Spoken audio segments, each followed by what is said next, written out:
What is up, boys and girls? Today I want to talk to you about a very hot topic at the moment, which is discipline.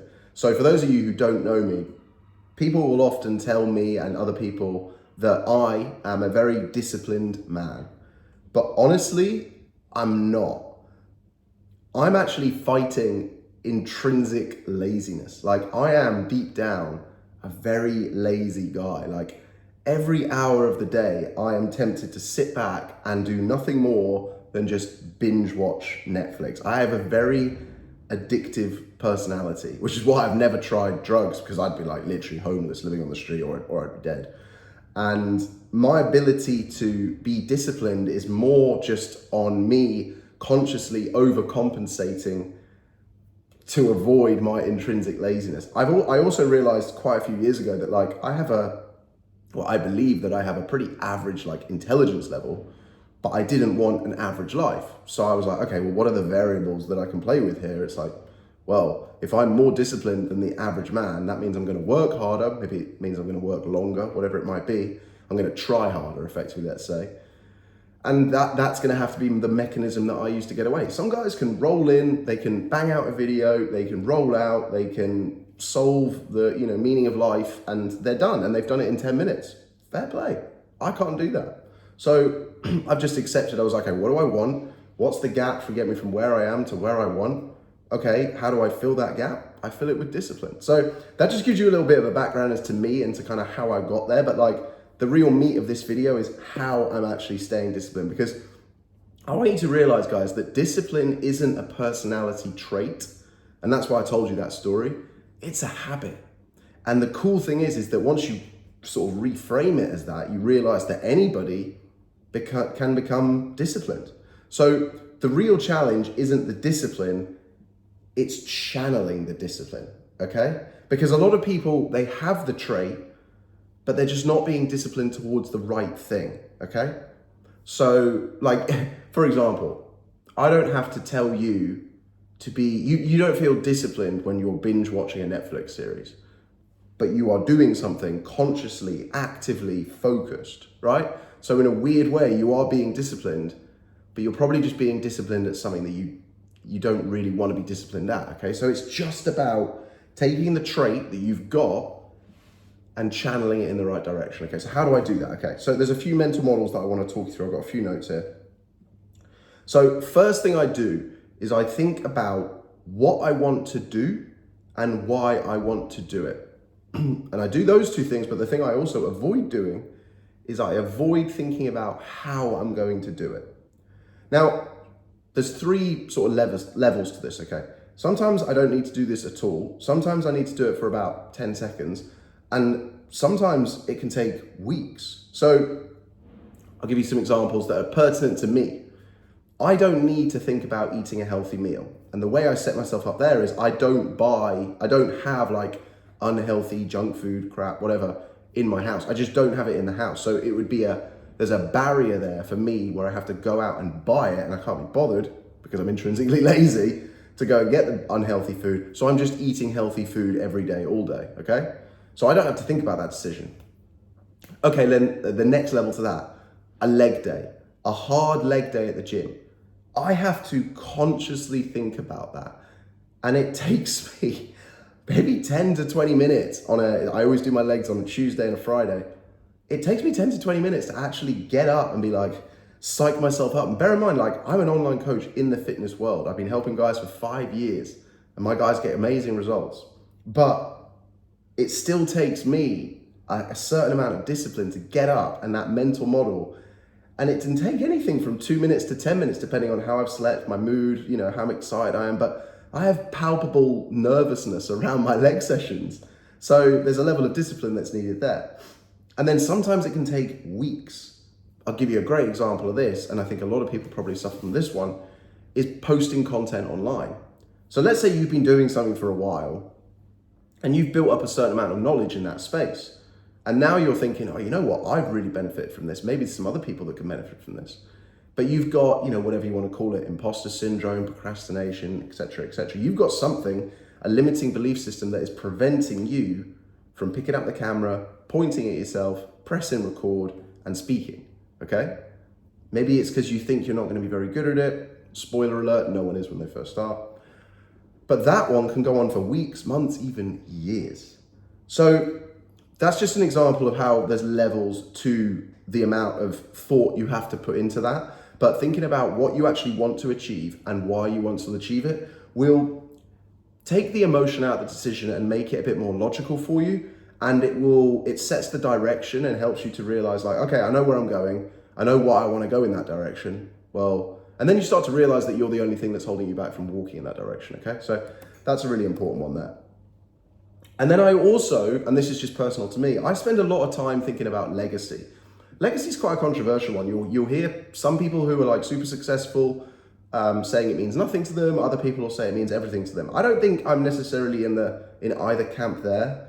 But for me, what I'm thinking about when I think about legacy is what I want to achieve in the grand scheme of things. Like, what's my 50-year goal? I'm 36 now, so in 50 years, I'll be 86, okay? Now, bear in mind the advancements that we're gonna see in medicine and life quality, and hopefully, I don't get hit by a bus or something. At 86, I'd like to think 86 in 50 years' time will be like being 56 now, or something like that, right? Something like that, I don't know. But you get my point. But what my point here is, I'm thinking big. I'm thinking far ahead.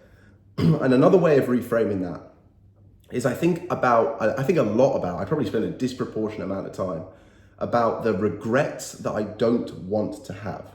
So if I'm 100 years old, everything's gone well, and I'm lying on my deathbed, and I'm looking back, all I've got at that moment, I'm about to die, all I've got is memories.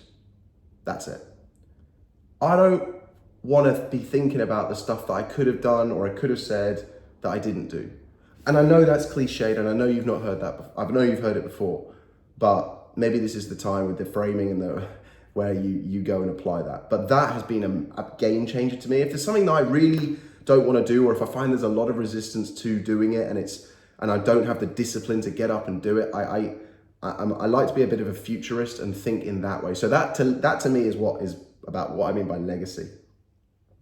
Another good example of this, or another mental model, was on a podcast I heard with Molly Bloom. So Molly Bloom, if you haven't seen the book, there is a book, but the film Molly's Game, which is about a woman who started running high stakes illegal poker games in, I believe, New York and LA, and made millions, and then was wanted by the mafia, and then got arrested and indicted and lost all her money.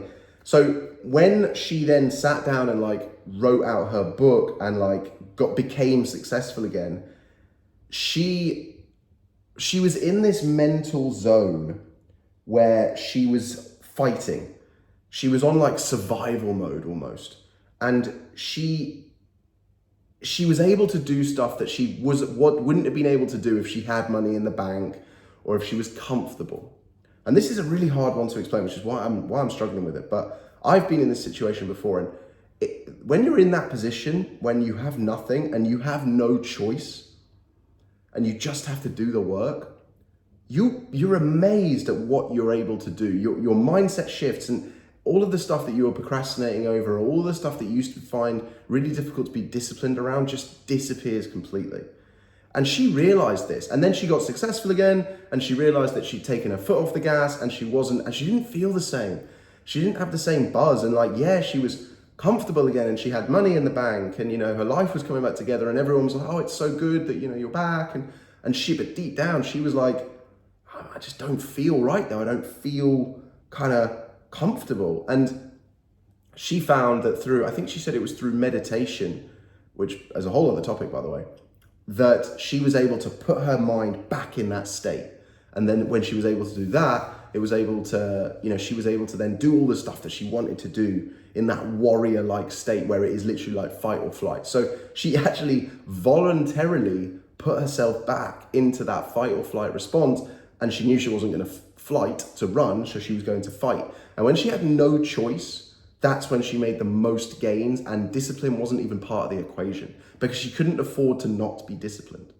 So sorry, I took a bit of time to work around that point, but hopefully you got there. Hopefully we got there in the end. And like I say, so I think the lesson there is you never want to be the man at the top of the mountain. or even aspire to be like the man at the top of the mountain. You just want to be known as a man who walks up mountains. Plural, multiple. You're just a mountaineer. Don't get comfortable, stay hungry. So that, I can promise you, is a huge mental model. And lastly, remember that if you talk about something in the context of needing discipline, that means it's hard. You don't need discipline to watch Netflix, we talked about this. But the chances are, if you need discipline, it's hard.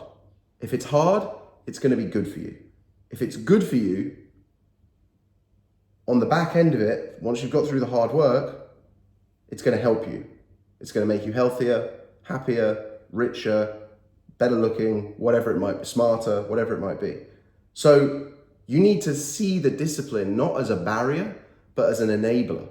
Something that's going to actually, it's like a vehicle. It's going to take you from where you are to where you want to be. So again, like guys, like you don't need something. You've already got everything you need. It's just more about channeling it in the right way. Because like discipline is a superpower. And the real cool thing about it is it's not a personality trait. Everyone's got it deep down inside of them. Maybe it's deep down inside of them. But discipline is a habit. And the more you practice it, the better you get at it. And the better you get at it, the compound gains you gain from it are just so good. You know what the flip side of it is? And I'll be real honest with you. Like this week, I don't know if you can hear in my voice or my nose, I've been like super ill. First time I've been ill in 6 months. I think because I was in that sort of warrior state I talked about, where I was just head down, didn't have a choice, work. My immune system was like, you know what? We're not going to let him get ill. He's just going to have to, because if he gets ill, like we're not going to eat, basically. So I think it just got to a point, it was 6 months and it just gave in and I was ill. I just went off a cliff. And where was I going with this point? Jesus, I can't even remember. Sorry, I'm still getting my brain back in gear, as you can tell, but I'm turning up, I'm doing the thing. It's really annoyed me that I've lost my train of thought there, because I know I'm going to hit stop and I'm going to remember it. But I'm not going to sit here and waste your time. So I'll leave it there, guys. I was trying to think of it one last time, but it's gone. I'm really sorry. Enjoy the rest of your weekend. I really hope this video has helped. Like I say, discipline is a habit. The more you practice it, the better you get at it. And I can promise you that everyone has got everything that they need inside of them right now. Cheers, guys.